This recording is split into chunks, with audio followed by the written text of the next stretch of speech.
Hello, welcome to the Villages, Florida. My name is David. I'm a realtor with Florida Realty Investments, and every week we take an in depth look at what's happening here in the Villages real estate market. We also can investigate any areas in Central Florida that you have interest in, but this show is focused on the Villages real estate market. And if you watch this show, you will have a very good idea as to what price trends are in the Villages. You can form an opinion yourself as to where prices go from here, and we'll also take an in-depth look at the differences between the different regions of the villages, specifically what is for sale in each of the different regions. If you're a buyer and you're trying to find the best deal here, or you're a seller and you're trying to maximize your return in a reasonable period of time, please consider reaching out to me, DavidisinFlorida at gmail.com or DavidisinFlorida.com. Be happy to research any area or price range that you're focused on. And I think you'll find that the way we're able to analyze data will give you a leg up in this market. And I'll give you some more examples of that as we go along. Couple of things to note. First, all of this information is from the multiple listing service, the VLS. We do not have access to any VLS data that you don't have, and so we're unable to really perform much analysis on it, although we will be happy to compare MLS properties to VLS properties in your price range if you hire us. I would also like to ask you to please consider liking and or subscribing to the channel. It really helps us with the YouTube algorithm, and we would appreciate any engagement that you care to give us. It is worth noting that this real estate marketplace is very different to other real estate markets around the country. We have two markets here, the VLS and the MLS. The villages themselves controls the VLS, and that's the only market that you'll find new homes for sale on. The VLS and MLS compete in the resale market, and it's worth noting that it matters not to a buyer whether VLS or MLS has more listings. You need someone who's able to show you both marketplaces, or else you will not be able to see everything for sale here. VLS agents are not able to show you MLS properties, but we may be able to do something with VLS properties. Give me a call if you have any interest in learning about that. So, with that out of the way, let's take a look at what's happening this week in the real estate market here. We start every week by taking a look at the yield on the US 10-year note. The mortgage rate most closely tracks this US government yield, and it usually is about 3 percentage points higher. You can see we're heading back to around 4.5% on the 10-year. This equates to about 7.5% on the 30-year mortgage. And I know that the villages prides themselves on being insulated from the macro trends in the rest of the country. But for those of you who care, the recent data on the American consumer is very concerning. We're going to be going through a lot of material tonight, so I'll try to keep it quick and snappy without confusing you. We're using a new tool here where we analyze all listings in the villages, and what you're looking at is a map showing you all active listings in the villages. The size of the circle denotes the size of the property, and the color of the circle denotes its price per square foot. The lighter the circle, the more expensive per square foot. The darker the circle, the lower per square foot. Obviously, tools like this can make it a lot easier as a buyer to spot a good deal. So I'm going to break the villages down into four regions, and we're actually going to look at data, specifically sizes and prices of homes in these four regions of the villages. First is the north, which is everything south of 42 and north of 466. It includes Spanish Springs. It does not include Lake Sumter. In the north, there are currently 220 homes for sale. This is the mid-north, which is everything south of 466 and north of 466A. In the mid-north currently, there are 149 active listings. Once again, these maps showing you the areas are only active listings on the MLS. Size of the circle is the size of the home, and the color represents its price per square foot. This is the area that I'm referring to as the Mid-South, which is everything south of 466A and north of Highway 44. Currently, 45 active listings on the MLS in this area. And this is the area that I'm calling the South, which is everything south of Highway 44.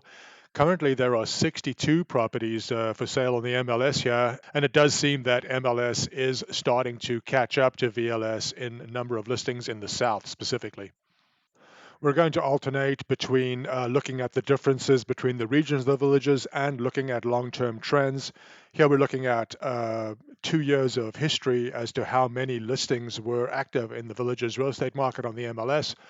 Currently, 476 listings, down very slightly from the 479 of last week, and much higher than the 354 active listings the same week a year ago.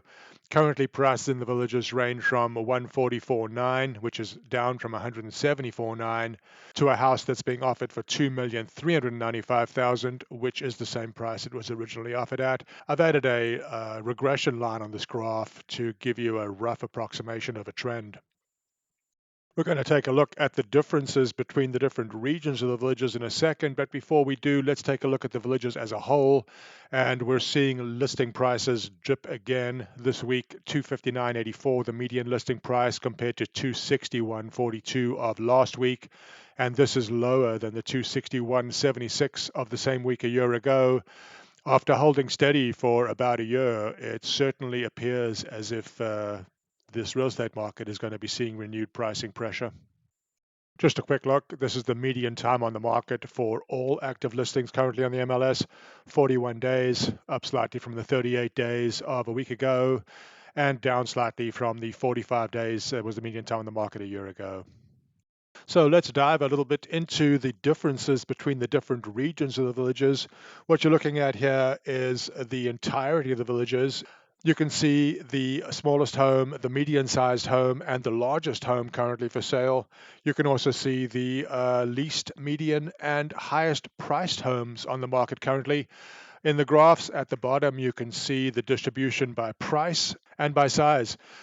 Please forgive that mislabeling on that graph on the right. That should be size.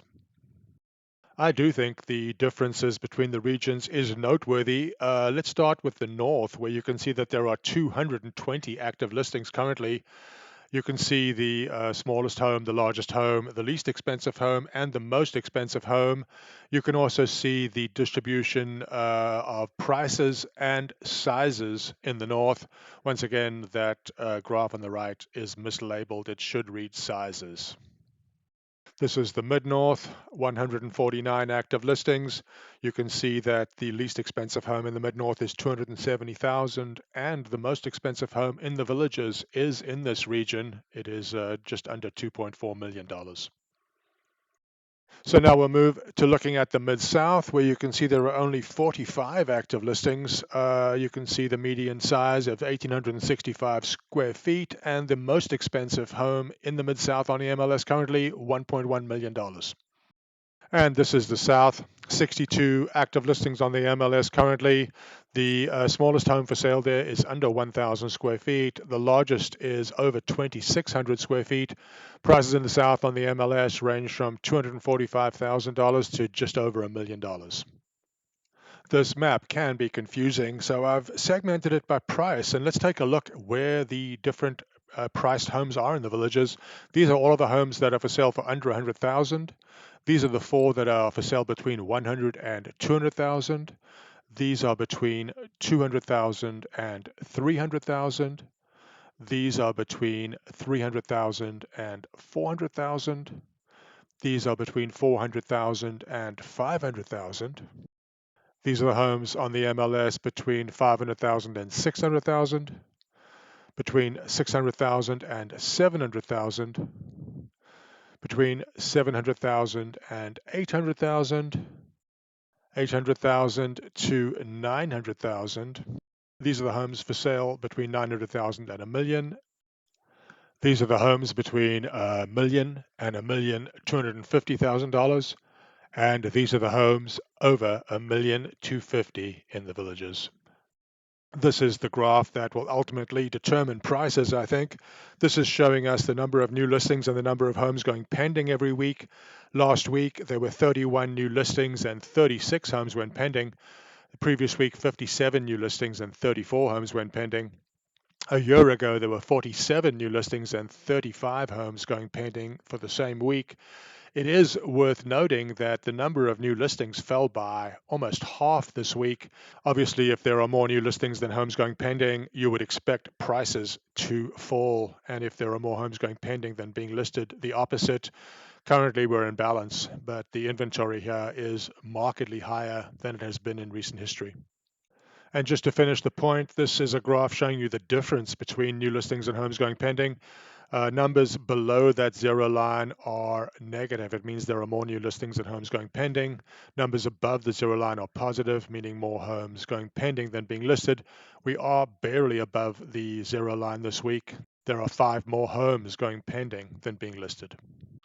So, talking about pending home sales, this is a bad data point for sellers and a good one for buyers. This shows the price change for the homes that went pending last week. The graph is an average, the numbers are actual data points.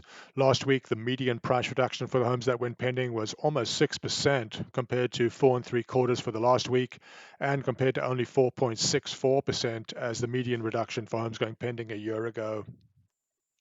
And quite a dramatic drop in the price per square foot on the homes going pending last week.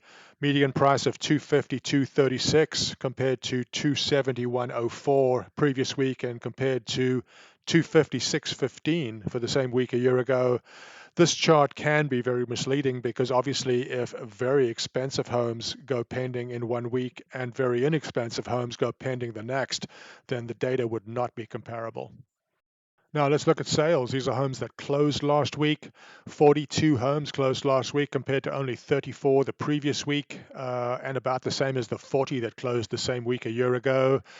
Prices for the homes that closed ranged from $197,000, which was originally $210,000. Apparently, the home that closed last week for $952,570 was actually listed originally for $925,000. Another look at the homes that closed last week, a median price of $243 a foot, down from $249 the previous week. Keep in mind we're looking at a 4-week average on the graph, and the data points are actual numbers. $243 is substantially lower than the $257 that homes were closing at the same week a year ago. And more signs that sellers are feeling pressure. We're looking at the median decrease from the original list price for all active listings on the MLS. Currently a 4.5% reduction, worse than the 4.43% reduction of the previous week, and worse than the 4.36 reduction that was in effect the same week a year ago.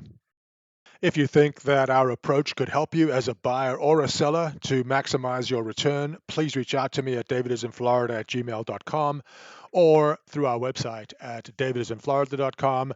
I'll be happy to research any area or price range in the villages for you, or discuss life in the villages itself. So if you have any questions, please reach out to me.